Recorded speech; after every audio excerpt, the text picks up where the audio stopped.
Hoje eu quero refletir com vocês sobre o serviço. Sirva com o que tens. Abra sua Bíblia em Êxodo, no capítulo 4. Êxodo, no capítulo 4. Nós vamos ler de 1 a 5. Sirva com o que tens. Meu propósito é preparar nosso coração para a eleição da diretoria, da comissão de finanças, departamentos, em um período da igreja, em um ano da igreja histórico para nós. Nós faremos, Deus permitindo, pela graça de Deus, 75 anos, junho de 2019. Portanto, um ano em que nós teremos algumas atividades especiais, sem dizer que prosseguiremos com o que temos feito até aqui. Sirva com o que tens. Êxodo capítulo 4, de 1 a 5. Deus chama Moisés para libertar o povo do Egito, e eis que vem a resposta de Moisés. Moisés respondeu: e se não acreditarem em mim, ou não quiserem me ouvir, e se disserem, o Senhor nunca lhe apareceu? Então o Senhor lhe perguntou: o que você tem na mão? Uma vara, respondeu Moisés. Jogue-a no chão, disse o Senhor. Moisés jogou a vara no chão, e ela se transformou numa serpente. Moisés fugia dela, mas o Senhor lhe disse: estenda a mão e pegue-a pela cauda. Moisés estendeu a mão e pegou a serpente, e ela voltou a ser uma vara. Então o Senhor lhe disse: faça esse sinal e eles acreditarão que o Senhor, o Deus de seus antepassados, o Deus de Abraão, o Deus de Isaque e o Deus de Jacó, de fato lhe apareceu. Esta é a palavra do Senhor, amém. Deus, quando Ele quer operar um milagre em nós, um milagre através de nós, geralmente Ele usa o que nós temos nas mãos. Ou seja, o que nós precisamos, geralmente ou está conosco, ou está lá em casa, na nossa casa. Há 3 exemplos para os quais eu quero chamar sua atenção antes de nós olharmos para este 4º exemplo, que é o de Moisés, que a gente acabou de ler. O primeiro exemplo está em 1 Reis 17, de 8 a 16, a viúva de Sarepta. Aquela mulher estava em um dilema. De um lado, o seu filho com fome, e do outro lado, o homem de Deus que chega a ela e pede comida para si. E ela então fica num beco sem saída. 2 opções: ou ela mata a fome do próprio filho, dando a única coisa que ela tinha para comer para o filho, ou ela mata a sua necessidade, a necessidade do filho, a necessidade da carne, digamos assim, ou ela ouve a voz do Espírito. Enfim, ou ela faz o que os seus olhos estão enxergando e dizendo que ela precisa fazer, ou ela faz o que os impulsos naturais desejam, e ela assim sacia o filho, mas morre depois, ou ela ouve a voz de Deus que diz: faça primeiro para mim, e aí você e seu filho viverão. E a história nos mostra que ela obedece à voz de Deus, e Deus então opera na vida dela. Mas a partir do que ela tinha, e do pouco que ela tinha, e do único que ela tinha, Deus fez um milagre. A viúva de um profeta, 2 Reis, capítulo 4, de 1 a 7. A viúva de um profeta, ela precisava de um milagre. Mas Eliseu, interessante, não orou por ela. Eliseu instruiu aquela mulher a usar o que ela tinha, um pouco de azeite para despejar nas vasilhas, que ela fosse conseguir com os vizinhos. E a lição é clara: um pouco de azeite pode encher muitas vasilhas, muitas pessoas sem Deus. A ideia é: pegue as vasilhas vazias, leve-as a Deus em oração e encha. A lição é tantas pessoas precisando de Cristo, precisando do Espírito de Deus, e nós temos o Evangelho, sentimos-nos frágeis, poucos, pequeninos, mas se nos dispomos nas mãos de Deus, enquanto houver vasilhas, o azeite vai correr na vida dos outros. Outra história que nos revela que Deus opera um milagre a partir do que temos nas mãos. O terceiro milagre que eu quero citar está no Novo Testamento, Marcos capítulo 6, de 30 a 44. Os discípulos queriam despedir a multidão com fome, para que eles comessem noutro lugar. E eles achavam que os recursos que eles tinham, 5 pães apenas e 2 peixes, não eram suficientes. Exatamente, aos olhos humanos não seriam. E aí eles resolvem mandar esse povo comer noutro lugar. A lição que eu tiro para esse nosso contexto é que muita gente tem saído de igrejas com fome. Não são servidas com o alimento devido. Estão recebendo outro tipo de comida, outro tipo de pão, pão que não satisfaz. Mas Jesus vira para os discípulos em Marcos capítulo 6, verso 37, e diz: providenciem vocês mesmos alimento para eles. E no verso 38, do mão do que possuímos, o texto diz no verso 38, quantos pães vocês têm? Vão verificar. Ou seja, o milagre da multiplicação começa com o que nós temos em mãos, mesmo que pouco aos nossos olhos. 5 pães, 2 peixes, com fé nós podemos alimentar uma multidão. Então, o que eu quero dizer para vocês é que o que nós precisamos, nós, Segunda Igreja Batista em Goiânia, para realizarmos a obra de Deus, o que nós precisamos, nós já temos entre nós. O que nós precisamos para este momento nosso histórico, nós já temos em mãos.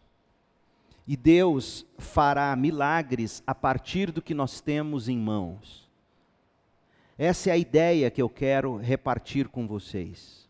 É importante dizermos isso, porque em se tratando de trabalho na igreja, geralmente você está acostumado na sua empresa, no dia a dia, você coloca as metas para o ano e você vai e faz e as coisas acontecem. Mas em se tratando da igreja, do povo de Deus, onde cada cabeça é uma sentença, nós não temos o total domínio sobre as pessoas. Ao longo desses 20 anos pastoreando, eu tenho visto pessoas entrarem e saírem da liderança da igreja, de diretorias, de departamentos. Elas entram animadas às vezes e saem frustradas, dizendo: eu nunca mais quero isso. E geralmente isso acontece porque elas não veem as coisas acontecerem como elas gostariam de ver, na velocidade que elas esperariam. E a palavra de Deus diz que mais importante do que nós estamos realizando enquanto crentes e povo de Deus, é o que Deus está realizando em nós e através de nós. Então hoje de manhã eu quero tentar encorajar você que com certeza Deus vai separar através dos votos para servir a sua igreja no próximo ano. Eu quero que você olhe comigo para o texto de Êxodo capítulo 4 e veja como Moisés foi chamado por Deus para libertar o povo da escravidão do Egito. Só que Moisés cria que ele não seria capaz de cumprir a missão. Ele deixa isso claro, dentre outros argumentos, em outros textos, aqui mesmo, mas no verso 1 ele deixa claro que ele temia pelo menos 2 coisas. E se as pessoas não acreditarem em mim? E se as pessoas não me ouvirem? E se disserem: o Senhor nunca apareceu a você? E se as pessoas não acreditarem que Deus me levantou para fazer o que você está dizendo que eu tenho que fazer? Geralmente, quando você está em posição de liderança, esse é um dos grandes medos, um dos grandes temores. E se não me ouvirem? E se não me receberem? E se não me aceitarem? E se não me seguirem? E aí Deus vai ensinar a Moisés, dentre tantas coisas que a gente poderia destacar, como deve ser o nosso procedimento. Então, Deus lhe deu muito mais do que uma garantia verbal. Deus deu a Moisés muito mais do que a certeza de que ele obteria êxito no que estava sendo chamado para fazer. Deus lhe deu uma evidência visível da presença de Deus com ele. Porque um líder, ele vai conquistando o seu espaço de liderança, não impondo. Não é impondo. Não é, especialmente no contexto do reino de Deus, não é chegando e dizendo, agora vai ser assim. Deus deixa isso muito claro para Moisés. Moisés, não é simplesmente porque eu enviei você. As pessoas vão ver através de você o mover de Deus em você e através de você. E na medida que elas virem isso, elas crerão que Deus enviou você. Isso está claro para mim. Olha o verso 2. Então o Senhor lhe respondeu, ou lhe perguntou, Moisés, o que você tem na mão? Uma vara, respondeu Moisés. Jogue a vara no chão, diz o Senhor. A primeira coisa que Deus está dizendo aqui, Moisés, para você me servir, você vai ter que aprender a usar o que você tem na mão. Entregar-me o que você tem na mão. Meu povo, e quando eu paro para pensar, nós como igreja, e a gente não pode perder isso de vistas, o nosso principal trabalho como igreja, nos 75 anos que vamos celebrar e além, nosso principal trabalho é ir, fazer discípulos, batizando-os em nome do Pai, do Filho e do Espírito Santo, ensinando eles a guardar todas as coisas que o Senhor nos ensinou. Essa é a função da igreja. Nossa função não é oferecer um culto de qualidade em primeiro lugar, no sentido de atender ao cliente, não é oferecer atividades que atendam a nossa necessidade. E me entristece muito saber que existem pessoas, mesmo nas nossas igrejas, que às vezes se contentam apenas em participar de uma organização da igreja. Tem gente assim. Prefere 1000 vezes participar da MCM, por exemplo, e não participa da vida da igreja. Isso é um pecado, isso é um erro. Gente que prefere 1000 vezes servir ou participar de um pequeno grupo e diz, não, eu não preciso da vida da igreja. Esse é um problema. Porque a igreja é a grande ferramenta de Deus na evangelização e no discipulado. Então, se você deseja saber qual é meu plano para a segunda igreja, deixa eu te dizer. Orar, pregar, discipular e ter paciência. Vou repetir. Orar, pregar, discipular e ter paciência. Porque eu, como pastor, fui chamado para a oração e o ensino. Nós todos, como crentes, fomos chamados para o discipulado, não só o pastor. E nós todos temos que ter paciência para ver o mover e o agir de Deus na vida das pessoas. Quantas vezes eu prego, eu ensino, eu prego, eu ensino, eu oro, e aí entro na rede social e escuto alguns de vocês postarem coisas que eu falo, meu Deus, está me ouvindo há 3 anos. Imagina quando eu estava em Campinas, meu Deus, me ouvindo há 13 anos. Paciência. Nós temos que ter paciência no serviço do Rei, porque Ele opera o querer e o realizar. Não é pela força, não é pelo poder, é pelo Espírito de Deus. Então, Deus nos chama a fazer discípulos, a ir fazer discípulos, e uma das grandes atividades, ou trabalho para o ano que vem, eu quero dizer para vocês já hoje, aqui e agora. Ano que vem a gente faz 75 anos, se Deus permitir. Eu quero começar ano que vem, eu não sei ainda exatamente em que mês, mas ano que vem, uma escola de treinamento de líderes, onde eu vou investir minha vida em homens, vou solicitar a ajuda da Cris para investir a vida dela em mulheres, onde nós vamos começar a construir os líderes que nós queremos ter quando a igreja fizer 80 anos. Então aqui eu já estou me comprometendo com vocês, enquanto eu bem servi-los, eu sei o que diz o nosso estatuto, a ficar com vocês até a gente fazer 80, tá bom? Enquanto eu bem servi-los, eu tenho consciência. O dia que vocês falarem não está servindo, eu ponho meu viola no saco, vocês não vão me ver fazer barulho e vou para casa. Mas não é esse o espírito, graças a Deus. O que eu estou dizendo é que nós precisamos começar a construir um projeto para o resto da vida. E a gente só constrói uma grande igreja, como você que constrói uma grande empresa, por exemplo, se você tiver uma grande equipe. Não é assim? Ninguém constrói uma grande empresa. Você constrói grandes equipes, porque se você for construir uma grande empresa, você só vai crescer no limite do seu potencial. E a igreja de Jesus, ela é chamada para ir para todos os cantos da terra, levando o evangelho, discipulando, orando, pregando e esperando no Senhor. Então o meu desejo será começar encontros regulares, onde nós vamos ler muito, vamos estudar muito, e nós teremos encontros regulares. Desse grupo sairão nossos futuros diáconos, nossos futuros líderes espirituais, nossos futuros conselheiros e conselheiras. E então, na medida em que Deus for nos dando a graça para a gente construir esses líderes, e formar um líder leva anos, gente.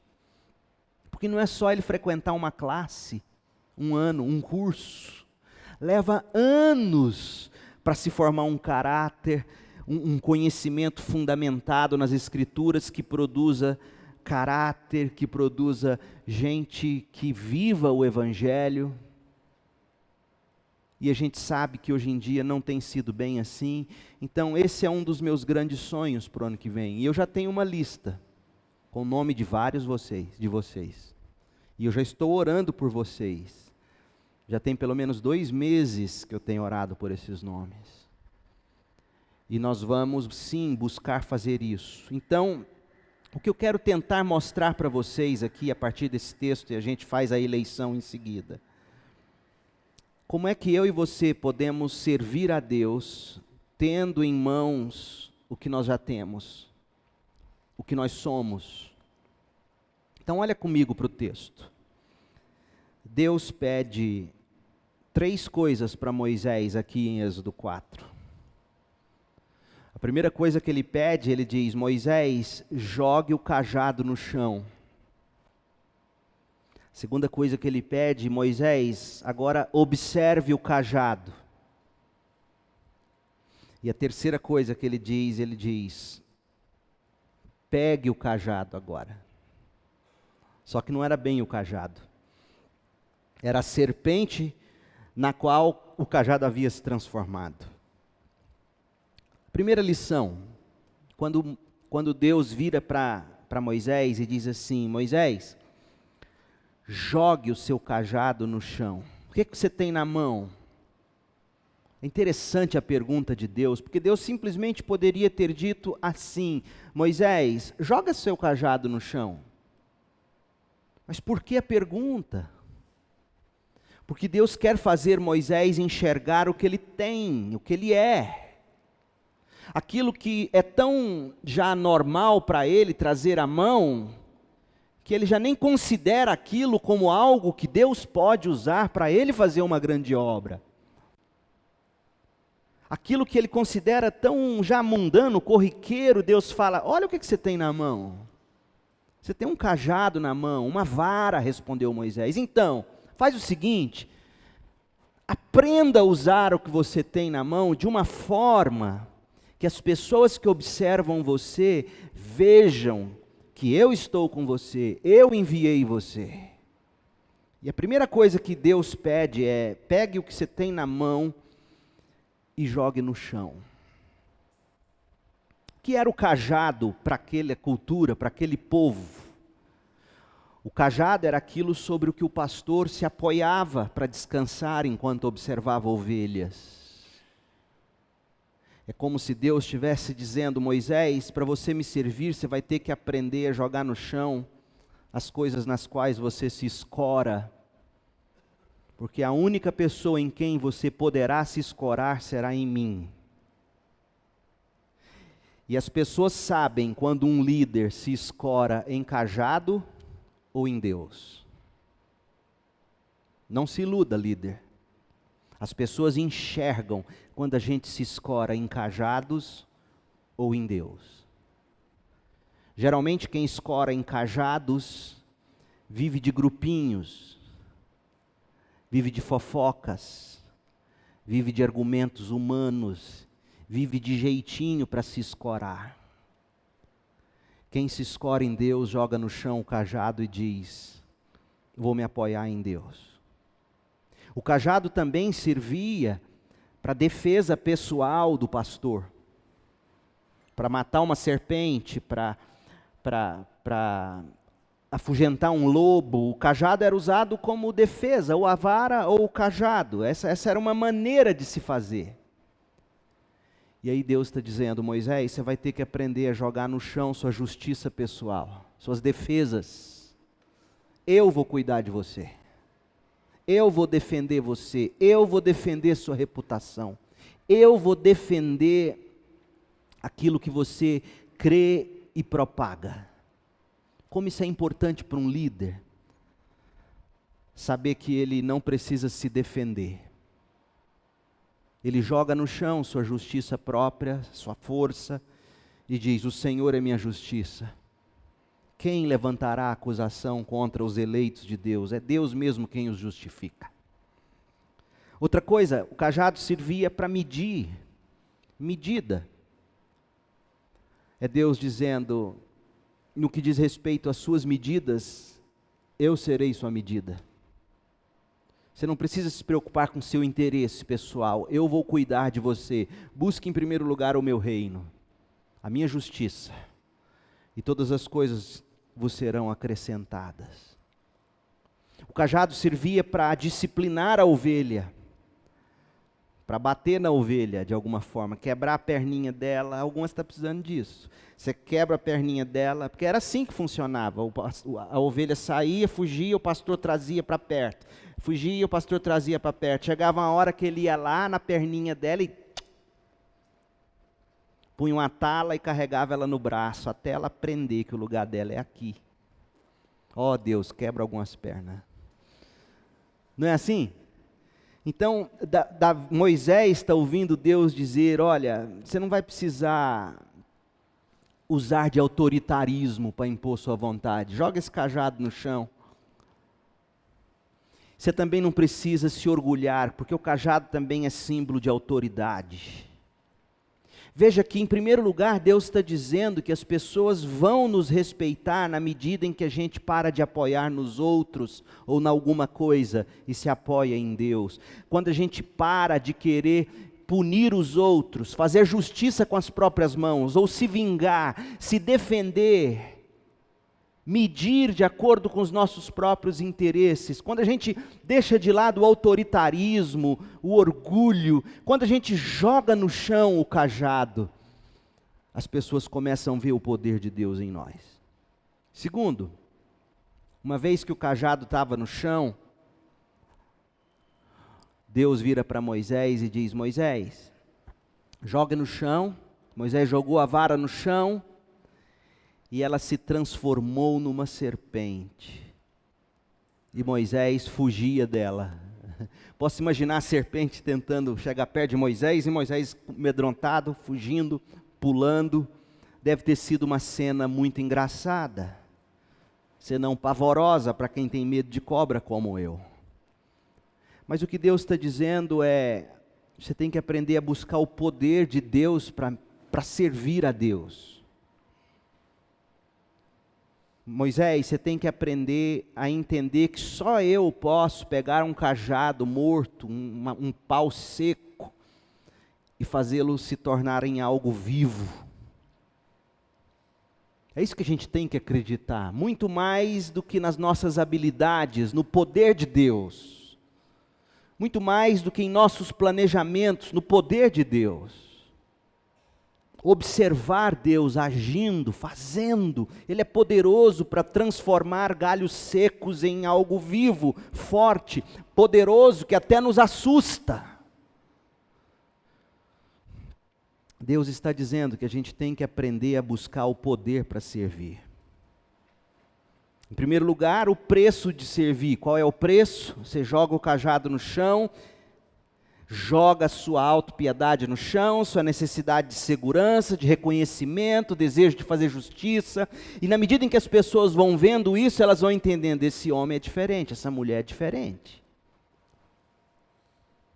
E uma vez que você joga no chão, você olha e observa e busca o poder de Deus. E aí vem em terceiro lugar. Moisés, agora eu quero que você estenda a mão e pegue a serpente pela cauda. Quem entende um pouquinho, sabe que se tem um lugar por onde você não vai pegar uma cobra, é pelo rabo. Tenta pegar uma cobra pelo rabo. Ela volta em bote na sua direção. Se você tiver que pegar uma cobra, vá na cabeça dela, já de cara, e segure. Pega no rabinho da bichinha. Você acha que ela vai ficar igual um cachorrinho balançando a cabeça assim?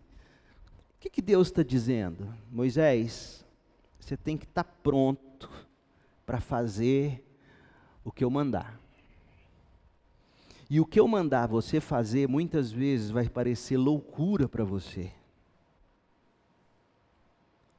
Esse é o servo. Então, Moisés, você quer que as pessoas reconheçam que você foi enviado por mim? Esteja pronto para fazer o que eu te mando fazer. Tenha coragem. Tenha fé. Líderes que não têm coragem, líderes que dependem da aprovação dos outros, devem deixar seus postos. Liderança não é lugar para covardes. O preço tem que ser pago.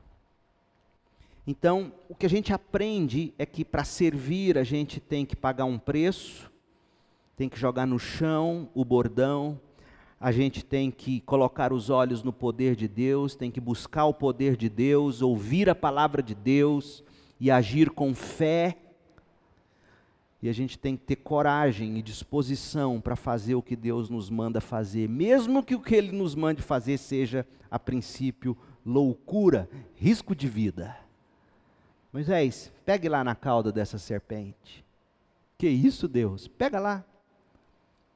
Quando ele pega, ela volta a ser o cajado. Parece história de criancinha, mas não é, é verdade. Então nós vamos eleger agora a liderança para 2019. E aí você pode estar pensando, poxa pastor, se eu estava pensando em me voluntariar depois do que o senhor falou, eu estou declinando. Não, não é isso.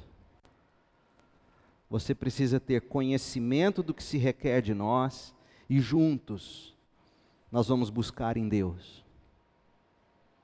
Porque eu também flerto com os meus temores. Eu também lido com as minhas fraquezas. Eu também tenho as minhas limitações. Eu também sei o preço que é servir. Eu também sei que sem o poder de Deus eu não vou conseguir. Então agora eu quero que você feche os olhos e ore aí no seu lugar, silenciosamente, enquanto a gente se prepara para eleger a nova diretoria, comissão de finanças, diretores, para o próximo ano, buscando a direção de Deus no momento da votação. E peça também a Deus que nos dê líderes, homens e mulheres que sabem o preço de servir, a necessidade que tem de poder para servir, e que tenha prontidão, fé, coragem para fazer o que Deus manda fazer.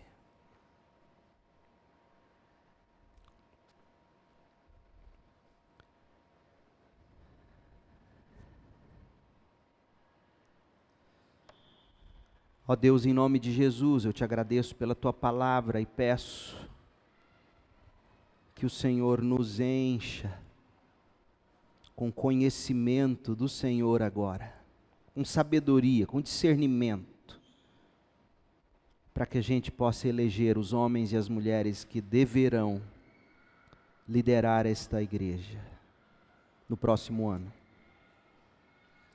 Sejamos todos, ó Deus, como o Senhor ensinou a Moisés. Possamos reconhecer o preço para servir, ou de servir. A necessidade do poder, ouvir e obedecer tua palavra. E que tenhamos prontidão para fazer o que o Senhor nos manda fazer. Em nome de Jesus. Amém.